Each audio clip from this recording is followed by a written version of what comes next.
How's it going, you guys? Welcome to Morning Cup.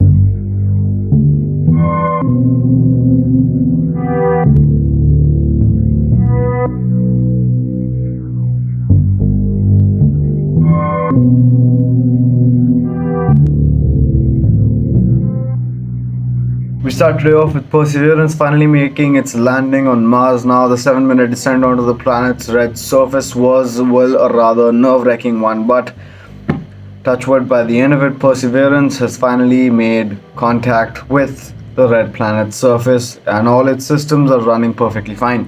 Upon the first images being received by NASA, there was cheer and, well, people across the globe saw a whole new era of research and development in terms of understanding if there is life harboring on different planets apart from that of our own. What we understand from this is the fact that there's a long awaited mystery out there when it comes to the universe. That are we the only species that exists? Are we the only planet that harbors life? Now, the location that the Perseverance rover has landed is near the equator, a crater known as Jezero. And why Jezero? Well, Jezero means lake. And this crater that is the landing spot for Perseverance is a 45-kilometer wide, billion-year-old lake bed. Where there's water, there's life. And even though it's a billion years old at this point, when you dig through enough samples, if there ever was life, there's going to be evidence of substantial life being there. And that evidence is going to remark to something more than what we understand or can comprehend on just a human scale, because it will be the first time evidence of extraterrestrial life is going to be in front of us. Whether that life be microbial or not is still anyone's guess. But even if it is, it makes us understand the fact that there might just be more planets out there that might have bigger life forms than just microbes.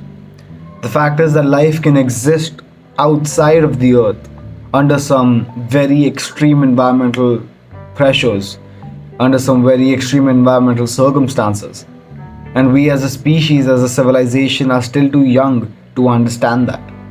But with this remarkable step towards understanding the universe better, we are today looking at a place and a time in which evidence of extraterrestrial life might just be mere months to mere years away. We move on to the fact that Australia had this landmark bill that blocked numerous social media websites from, posting news content without paying anything to the news suppliers. Essentially, news content that was created by numerous ventures who weren't given anything in return for their news being broadcasted through our search results as well as through, regular feeds. Australia was the first country to put out a consensus and a law stating that these news organizations need to be paid in order for your websites to be able to portray them.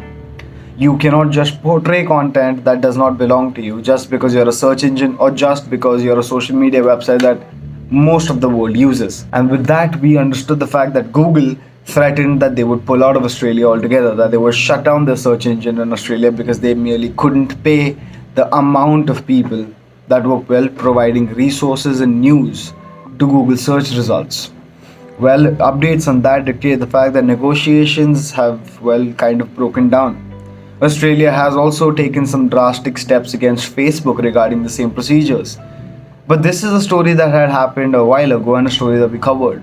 But the update on this story is the fact that Canada has now vowed that it would be next in line to ensure that it holds Facebook accountable, that it holds other social media websites accountable, to make sure that the news content creators are paid in full. The news content that takes so long to cultivate and the execution of which is so essential to the people that are creating it are not just neglected and tossed aside by the major players in the search engine game, as well as in the content discovery game. Which just leaves us with certain questions that might necessarily not be answered anytime soon. But as soon as these laws come into play, the picture will be clearer to us all. And with that, we understand that the future of a media content creator might just be a promising one in terms of, being able to make a few bucks for your calls, being able to make a few bucks of the research that you've been grinding through, of the daily shows that you've been making to update people, even though your views might not necessarily be there, even though you might have 3 people watching your videos a day. The fact of the matter is that your hard work might just be paid off, and other countries might just follow suit. We can only hope that the right things are done and the people that are actually responsible for creating the right amount of content are reimbursed for their efforts. We move on to the fact that France has now agreed to finally donate 5% of its vaccines to poorer nations. Now, the WHO put out a statement a while ago dictating that vaccine nationalism might come into play. That countries that are relatively richer might want to secure such high intensity doses of vaccines that nothing might be left for poorer nations. That they would go out of their way to make sure that every single one of their people are vaccinated before even the healthcare workers of poorer nations can be. And with that, we understand that the WHO intervened. The WHO stepped in and said that no, we cannot allow this to go on any further. Because if the coronavirus is supposed to be eradicated, it's supposed to be unilaterally eradicated. It cannot be eradicated in one nation. And then any person who has visited a nation where the vaccine rollouts aren't as prevalent might just bring in a whole new wave. You see, a collective front is what is required to deal with the pandemic. And with this pandemic still raging on, we understand the fact that poorer nations need to be vaccinated just as much as richer nations do. With that, we understand that there is a lot to the world that we still are understanding today. There's a lot developing. There's a lot about the quadrilateral meeting that took place. The Myanmar coup was front and center, and as soon as we know more details about what the Quad nations have agreed upon, we will let you know.